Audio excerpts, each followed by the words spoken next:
சமீபத்துல ராமர் பாலத்தை பார்வையிட வந்த மன்னிக்கவும் புதிய பாம்பன் பாலத்தை திறந்து வைக்க ராமேஸ்வரம் வந்த பிரதமர் நரேந்திர மோடி தமிழ்நாட்டுக்கு பல மடங்கு நிதி அளிச்சும் இந்த சிலர் அழுதுகிட்டே இருக்காங்கன்னு சொன்னாரு. ஆனா தமிழ்நாடு அரசு மத்திய அரசு எங்களுக்கு போதுமான நிதி பகிர்வை கொடுக்கறதே இல்லைன்னு குற்றச்சாட்ட முன்வைக்குது. இதுல யார் சொல்றது உண்மை? இதே நேரத்துல நம்ம தமிழ்நாடு பொருளாதார வளர்ச்சியில அதாவது 2024-25 நிதியாண்டுல 9.69% வளர்ச்சி அடைஞ்சிருக்கு. இது கடந்த 10 வருஷத்துல இல்லாத ஒரு சாதனை. இந்தியாவிலேயே எந்த மாநிலமும் இந்த அளவு வளர்ச்சியை பதிவு பண்ணல. சரி, இத நம்ம தமிழ்நாடு எப்படி சாதிச்சது? இந்த வளர்ச்சியை பிற இந்தி பேசுற மாநிலங்களோட ஒப்பிட்டு பார்ப்போம்.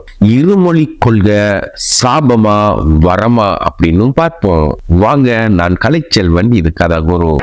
तमिलनाडु के विकास के लिए 2014 से पहले की तुलना में 3 गुना ज्यादा पैसा सेंटर से दिया गया है.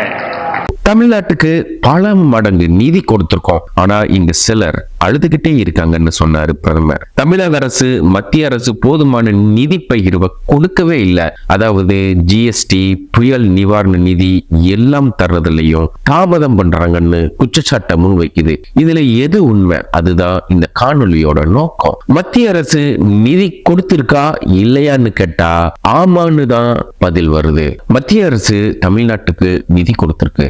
2024-25 பட்ஜெட்ல தமிழ்நாட்டுக்கு ரூபாய் 63,000 கோடிக்கு மேல மானியங்கள் திட்ட நிதிகளா ஒதுக்கப்பட்டிருக்கு. ரயில்வே, நெடுஞ்சாலை திட்டங்களுக்கு ரூபாய் 10,000 கோடிக்கு மேல முதலீடு பண்ணிருக்கு மத்திய அரசாங்கம். ராமேஸ்வரம் பகுதியில சமீபத்துல சாலை, மீன்பிடி துறைமுக திட்டங்களுக்கு நிதி ஒதுக்கி இருக்காங்க மத்திய அரசு.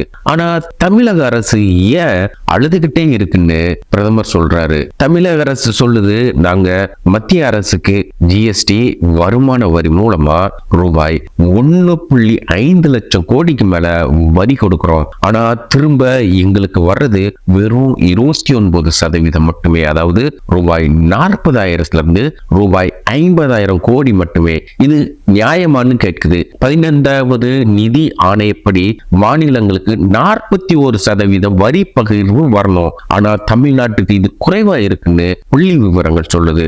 உதாரணமா 2023 டிசம்பர் புயல் நிவாரணத்துக்கு 60,000 கோடி கேட்டுச்சு தமிழக அரசு. ஆனா மத்திய அரசு ரூபாய் 276 கோடி மட்டுமே தந்துச்சு. ஜிஎஸ்டி இழப்பீடு 2022 பிறகு நின்று போச்சு. இதுவும் தமிழக அரசுக்கு பெரிய பின்னடைவு. புதிய கல்விக் கொள்கையை ஏத்துக்கிட்டாதான் தமிழ்நாட்டுக்கு நிதி கொடுக்கப்படும் மத்திய கல்வித்துறை அமைச்சர் தர்மேந்திர பிரதான் நேரடியாவே சொன்னாரு. நிதி பகிர்வு கூச்சுகள்ல 2 பக்கமும் உண்மை இருக்கு. ஆனா முழு உண்மையும் யார்கிட்டையும் இல்லை அப்படிங்கிறது தான் இங்க நிதர்சனமான உண்மை. மத்திய அரசு நிதி கொடுக்கிறது உண்மை. ஆனா தமிழ்நாடு கொடுக்கிற வரி பங்களிப்புக்கு ஈடா அது போதுமானதா இல்லையான்னு பார்த்தா தமிழக அரசு குற்றச்சாட்டிலையும் ஒரு நியாயம் இருக்கு. ஏன்னா 2024-25 நிதியாண்டுல 9.69% வளர்ச்சி அடைஞ்சிருக்கு தமிழ்நாடு. இது கடந்த 10 வருஷத்துல இல்லாத ஒரு சாதனை. இந்தியாவிலேயே எந்த மாநிலமும் இந்த வளர்ச்சி விகிதத்தை பதிவு பண்ணல. ஆனா அதுக்கு நிகரான நிதி பகிர்வு தமிழகத்துக்கு கொடுக்கப்பட்டிருக்குதா? இதுதான் இங்க கேள்வி. ஆனா இந்த வளர்ச்சியோட பங்களிப்பை பாஜக ஆளுகிற மாநிலங்களுக்கு திருப்பி விடுற வேலையை தான் மத்திய அரசு தொடர்ச்சியா செய்யுது. சரி, அப்படியே திருப்பி விட்டாலும் அந்த நிதியை அந்த மாநிலங்கள் அதோட வளர்ச்சியில பயன்படுத்தி முன்னேறுதான்னு பார்த்தா அதுவும் இல்லை. இதுதான் தமிழக அமைச்சர் பிடிஆர் பழனிவேல் தியாகராஜன் கேள்வியா எழுப்புறாரு. அதாவது இறந்த குதிரைக்கு மேல தொடர்ச்சியா பந்தயம் கட்டி ஓட விடுற நில மாதிரி இருக்கு. சரி, திமுக ஆட்சி இந்த வளர்ச்சி விகிதத்தை எப்படி அடைஞ்சது? அத இப்ப பார்ப்போம். 2021 திமுக ஆட்சிக்கு வந்தப்ப கொரோனா காலத்துல பொருளாதாரம் ரொம்ப சரிவுல இருந்துச்சு. 2020-2021 வளர்ச்சி விகிதம் 0.07% தான். அதுக்கப்புறம் திமுக அரசு அரசு படிப்படியா மறுசீரமைப்பு பண்ணி 2021 2022 காலத்துல 8% மேல வளர்ச்சியை கொண்டு வந்துச்சு. இப்போ 2024-25 9.69% வளர்ச்சி அடைஞ்சிருக்கு. முதல்ல இந்த 9.69% வளர்ச்சி எதை சொல்லுதுன்னு புரிஞ்சுக்குவோம். இது நம்ம மாநிலத்தோட உண்மையான பொருளாதார வளர்ச்சி விகிதம், அதாவது ரியல் எக்கனாமிக் growth rate. 2023-24 நம்ம மொத்த மாநில உள்நாட்டு உற்பத்தி அதாவது ஜிஎஸ்டிபி ரூபாய் 15.71 லட்சம் கோடியா இருந்துச்சு. இப்போ 2024-25 அது ரூபாய் 17.23 லட்சம் கோடியா உயர்ந்திருக்கு. இந்த வளர்ச்சி கடந்த 10 வருஷத்துல பார்க்காத ஒரு உச்சம். 2017-2018 8.59% வளர்ச்சி இருந்துச்சு. அதுக்கப்புறம் இப்பதான் இவ்வளவு பெரிய மாற்றம் நிகழ்ந்திருக்கு. இந்த வளர்ச்சி விகிதத்தை நம்ம தமிழ்நாடு எப்படி சாதிச்சது? இதுக்கு பின்னாடி 3 முக்கியமான துறைகளோட பங்களிப்பு இருக்குது. முதலாவது சேவைத்துறை, சர்வீஸ் செக்டார். இது நம்ம வளர்ச்சியோட பெரிய புஷ் அப்படின்னு சொல்லலாம். சேவைத்துறை 12.7% வளர்ச்சி அடைஞ்சிருக்கு. ஐடி, ஹாஸ்பிட்டாலிட்டி, டிரான்ஸ்போர்ட், டூரிசம் இதெல்லாம் தமிழ்நாட்டுல பெரிய லெவல்ல தூக்கி நிறுத்தப்பட்டிருக்கு. சென்னை, கோயம்புத்தூர், மதுரைன்னு பெரிய சிட்டிகள்ல இந்த துறை ரொம்ப சூப்பரா வளர்ந்திருக்கு. இரண்டாவதா தொழிற்சாலைகள் மற்றும் முதலீடு. 2024 உலக முதலீட்டாளர்கள் மாநாடு நடத்தி ரூபாய் 6.64 லட்சம் கோடி முதலீடு ஈர்த்தாங்க ஆளும் திமுக அரசு. இதுல ஆட்டோமொபைல், எலக்ட்ரானிக்ஸ், டெக்ஸ்டைல் துறைகள்னு பெரிய பங்கு வகிச்சிருக்கு. மூன்றாவது உற்பத்தி மற்றும் கட்டுமான துறை. இத செகண்டரி செக்டார்னு கூட சொல்லலாம். இந்த துறை 9% வளர்ச்சி காட்டியிருக்கு. தமிழ்நாடு அரசு தொழிற்சாலைகளுக்கு ஊக்கம் கொடுத்து உள்கட்டமைப்பு திட்டங்களுக்கு பெரிய முதலீடு பண்ணியிருக்காங்க. ஏற்றுமதியும் இதனால அதிகமாயிருக்கு. ஆட்டோமொபைல், டெக்ஸ்டைல், எலக்ட்ரானிக்ஸ் எல்லாத்துலயும் நம்ம மாநிலம் முன்னணியில இப்ப இருக்கு. நான்காவதா அரசோட திட்டங்கள் மற்றும் நிர்வாகம். தமிழ்நாடு அரசு திராவிட மாடல் அடிப்படையில நிலையான நிர்வாகத்தையும் தெளிவான தொலைநோக்கு திட்டங்களையும் கொண்டு வந்திருக்கு. உள்கட்டமைப்பு மேம்பாடு, தொழில் ஊக்குவிப்பு, முதலீட்டாளர்கள் மாநாடு இதெல்லாம் பெரிய பங்கு வகிச்சிருக்கு. 2024 நடந்த உலக முதலீட்டாளர்கள் மாநாட்டுல ரூபாய் 6.64 லட்சம் கோடி முதலீடு ஈர்க்கப்பட்டிருக்கு. 14.55 லட்சம் பேருக்கு இதனால வேலை வாய்ப்பு உருவாகும்னு எதிர்பார்க்கப்படுது. ஐந்தாவதா உள்கட்டமைப்பு, ரோடு, பிரிட்ஜ், மெட்ரோ திட்டங்கள் மூலமா உற்பத்தி துறை 9% வளர்ந்திருக்கு. ஆறாவதா திராவிட மாடல், சமூக நீதி, பாலின சமத்துவம், எல்லா பகுதிகளுக்குமான சமமான வளர்ச்சின்னு ஒரு தெளிவான திட்டத்தோட நிர்வாகம் பண்ணியிருக்காங்க இந்த திராவிட முன்னேற்ற கழக அரசு. இப்போ கொஞ்சம் பின்னோக்கி போய் பார்ப்போம். கடந்த 10 வருஷத்துல தமிழ்நாட்டோட வளர்ச்சி எப்படி இருந்துச்சு? 2020-21 கொரோனா காலத்துல நம்ம வளர்ச்சி வெறும் 0.07% ரொம்ப கம்மியா இருந்துச்சு. ஆனா அதுக்கப்புறம் 2021-22 இருந்து தொடர்ந்து 8% அல்லது அதுக்கு மேல வளர்ச்சி வந்துகிட்டே இருக்கு. இதுக்கு முன்னாடி 2017-18 8.9% தான் பெரிய உச்சம். ஆனா இப்போ 9.69% இன்னொரு பெரிய உச்சத்தை தொட்டிருக்கு. இதுக்கு முக்கிய காரணம் கொரோனாவுக்கு பிறகு மறுசீரமைப்பு நடவடிக்கைகள், அரசோட தொடர் முயற்சிகள், பாலின சமத்துவம், எல்லா பகுதிகளுக்கும் சமமான வளர்ச்சி கொடுக்கறதுல கவனம் செலுத்துறது, இதெல்லாம் சேர்ந்து இந்த வளர்ச்சியை தூக்கி நிறுத்தி இருக்கு. குறிப்பா எந்த மாநிலத்திலும் இல்லாத 40% மகளிரோட பங்களிப்பு, அவங்களுக்கு தரப்படுற இலவச பேருந்து வசதி, மகளிர் உரிமை தொகை மாதிரி திட்டங்கள் பொருளாதார வளர்ச்சிக்கு உதவி இருக்கிறத இந்த வளர்ச்சி விகிதத்தோட அளவு தெளிவா காட்டுது. இதோட எதிர்கால தாக்கம் எப்படி இருக்கும்? இந்த 9.69% வளர்ச்சி ஒரு தொடக்கம் மட்டும்தான் அப்படின்னு பொருளாதார வல்லுநர்கள் சொல்றாங்க. ஏன்னா இந்த வேகத்தை தக்க வச்சா 2032-33 தமிழ்நாடு $1 trillion பொருளாதாரமா மாறலாம். அதாவது ரூபாய் 83 லட்சம் கோடிக்கு மேல ஒரு பொருளாதார அளவா இது மாறலாம். இதுக்கு வலுவான ஏற்றுமதி, தொடர்ந்து துறை சார்ந்த வளர்ச்சி தேவை. 2025-26 இதை விட அதிகமா 10.7% வளர்ச்சி விகிதம் வரலாம்னு பொருளாதார வல்லுநர்கள் கணிக்கிறாங்க. ஆனா விவசாயத்துறை 0.15% வளர்ச்சி தான் காட்டியிருக்கு. இதுல திமுக கொஞ்சம் பின்னடைவு அடைஞ்சிருக்கலாம். பருவமழை பிரச்சனைகளும் ஒரு காரணமா இருக்கு. ஒட்டுமொத்தமா திமுக ஆட்சி பொருளாதாரத்தை தூக்கி நிறுத்தினதுல பெரிய பங்கு இருக்கு.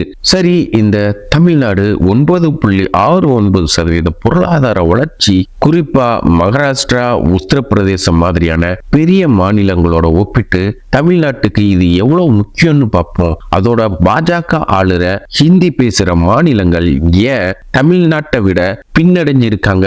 அதுக்கு இருமொழி கொள்கை எப்படி காரணம்னு பார்ப்போம். தமிழ்நாடு வெர்சஸ் மகாராஷ்டிரா வெர்சஸ் உத்தரப்பிரதேசம் ஒரு ஒப்பீட்டை இப்ப பார்க்கலாம். முதலாவதா தமிழ்நாடு 9.69% வளர்ச்சி அடைஞ்சிருக்கு. நம்ம மாநிலம் இந்தியாவிலேயே அதிக வளர்ச்சி விகிதம் பதிவு பண்ணிருக்கு. 2023-24 நம்ம ஜிஎஸ்டிபி மாநில உள்நாட்டு உற்பத்தி ரூபாய் 15.71 லட்சம் கோடியா இருந்துச்சு. இப்போ 2024-25 ரூபாய் 17.23 லட்சம் கோடியா உயர்ந்திருக்கு. சேவைத்துறை 12.7%, உற்பத்தி துறை 9% செம்ம பங்களிப்பு கொடுத்திருக்கு. ஐடி, ஆட்டோமொபைல், ஏற்றுமதி எல்லாத்திலையும் தமிழ்நாடு முன்னிலையில இருக்குது.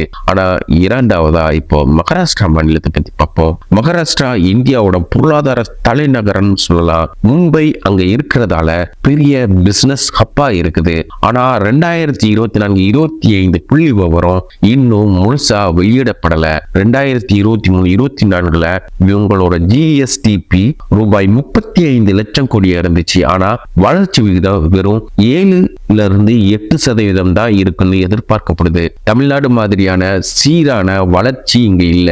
ஏன்னா மும்பை தவிர்த்த மற்ற பகுதிகளில் வளர்ச்சி ரொம்ப சுமாராகத்தான் இருக்குது. அடுத்ததா மூன்றாவதா உத்தரப்பிரதேச மாநிலத்தை பத்தி பார்க்கலாம். உத்தரப்பிரதேசம் மக்கள் தொகையில பெரிய மாநிலம். ஆனா பொருளாதார வளர்ச்சியில பெரும் பின்னடைவை தான் சந்திச்சிருக்கு. 2023-24 அதோட ஜிஎஸ்டிபி ரூபாய் 22 லட்சம் கோடியா இருந்துச்சு. வளர்ச்சி விகிதம் 6-7% தான். விவசாயம் பெரிய அளவுல சார்ந்திருக்கிற அந்த மாநிலம் தொழிற்சாலைகள், சேவைத்துறை வளர்ச்சி ஆகியவற்றில் பின்தங்கி தான் இருக்கிறதா ஒப்பீடு சொல்லுது. சரி, இந்த ஒப்பீடு சொல்லும் முடிவு என்ன? தமிழ்நாடு சின்ன மாநிலமா இருந்தாலும் வளர்ச்சி விகிதத்துல மகாராஷ்டிரா உத்தரப்பிரதேசத்தை விட முன்னணி. மகாராஷ்டிராவில் சில பெரிய நகரங்களுக்கு வெளியே சீரான வளர்ச்சி கொண்டு வரவே முடியல. உத்தரப்பிரதேசம் மக்கள் தொகை அதிகமாக இருந்தாலும் உள்கட்டமைப்பு, தொழில் வளர்ச்சியில பின்னடைவுல தான் இருக்குது. ஆனா தமிழ்நாடு சென்னை, கோவை, மதுரை அப்படின்னு எல்லா பகுதிகளிலையும் சமமா வளர்ந்திருக்கு. 9.69% ஒரு புதிய உச்சத்துக்கு போயிருக்கு தமிழ்நாடு. தமிழ்நாட்டுக்கு இது எவ்வளவு முக்கியம் இந்த வளர்ச்சி? இந்த 9.69% வளர்ச்சி தமிழ்நாட்டுக்கு ரொம்ப முக்கியமான ஒரு விடயமா இருக்குது. ஏன்னா முதலாவதா வேலை வாய்ப்பு, முதலீடு அதிகமாகி தொழிற்சாலைகள், ஐடி கம்பெனிகள் வந்து 14 லட்சத்துக்கு மேல வேலை வாய்ப்பு உருவாகும்னு கணிக்கப்படுது. இரண்டாவதா $1 டிரில்லியன் கனவு. இதே வேகம் நீடிச்சா 2032-33 தமிழ்நாடு ரூபாய் 83 லட்சம் கோடி தாண்டி ஒரு மிகப்பெரிய பொருளாதாரமா மாறலாம் கணிக்கப்படுது. மூன்றாவதா மத்திய மாநிலங்களுக்கு முன்மாதிரி, அதாவது இந்தியாவுல மற்ற மாநிலங்கள் தமிழ்நாட்டை பார்த்து பொருளாதார திட்டமிடல ஒரு புதிய மாநில உருவாக்கலாம்னு சொல்லப்படுது. சரி, பாஜக ஆளுற ஹிந்தி மாநிலங்கள் ஏன் பின்னடைஞ்சிருக்கு? பாஜக ஆளுற உத்தரப்பிரதேசம், மத்திய பிரதேசம், பீகார் மாதிரியான ஹிந்தி பேசுற மாநிலங்கள் தமிழ்நாட்டை விட பின்னடைஞ்சு இருக்கிறதுக்கு சில காரணங்கள் இருக்கு. முதலாவது கல்வி, மொழி கொள்கை. அதாவது தமிழ்நாடு இருமொழி கொள்கைய பின்பற்றுற ஒரு மாநிலம். தமிழ் அப்புறம் ஆங்கிலம். இது நம்ம மக்களுக்கு உலக அளவுல தொடர்பு கொள்றதுக்கும் ஐடி, சேவை துறைகள்ல வேலை செய்யவும் ரொம்ப உதவியா இருக்கு. ஆனா ஹிந்தி மாநிலங்கள்ல 3 மொழி கொள்கையை திணிக்கிறாங்க. அதாவது ஹிந்தி, ஆங்கிலம், உள்ளூர் மொழி. இதுல ஹிந்தி மேல அதிக கவனம் செலுத்துறதால ஆங்கில புலமை ஆட்டோமேட்டிக்கா கம்மியா தான் அங்க இருக்கு. உலக பொருளாதாரத்துக்கு ஆங்கில அறிவு ரொம்ப முக்கியம். அதுல அந்த பின்னடைவு இவங்களுக்கு ஒரு செட்பேக் ஆகுது. இரண்டாவதா தொழில் வளர்ச்சி ரொம்ப கம்மியா இருக்கு. தமிழ்நாடு தொழிற்சாலைகள், ஏற்றுமதி, உள்கட்டமைப்பு முன்னோடியா இருக்கு. ஆனா உத்தரப்பிரதேசம், பீகார் மாதிரியான பெரும்பான்மையான இடங்கள்ல இன்னும் விவசாயத்தையே சார்ந்து இருக்கிறாங்க. தொழில் முதலீடு வர்றது ரொம்ப கம்மியா தான் இருக்கு. உள்கட்டமைப்பு வளர்ச்சியிலையும் பின்னடைவை சந்திச்சுக்கிட்டே இருக்கு. மூன்றாவதா நிர்வாகம் திட்டமிடல். தமிழ்நாடு அரசு திராவிட மாடல்ல தெளிவான தொலைநோக்கு திட்டங்களோட வேலை பார்க்குது. ஆனா பாஜக ஆளுற மாநிலங்கள்ல மத்திய அரச சார்ந்தே இருக்குது. சில சமயம் உள்ளூர் தேவைகளுக்கு ஏத்த மாதிரி திட்டங்கள் வர்றதுல தாமதம் நிறைய நிகழுது அந்த மாநிலங்கள்ல. நான்காவதா மக்கள் தொகை அழுத்தம். உத்தரப்பிரதேச மாநிலத்தோட மக்கள் தொகை 24 கோடி, பீகார் 12 கோடி. இந்த மாதிரி மாநிலங்கள்ல மக்கள் தொகை அதிகம், ஆனா வளர்ச்சி அதுக்கு ஈடு கொடுக்க முடியல.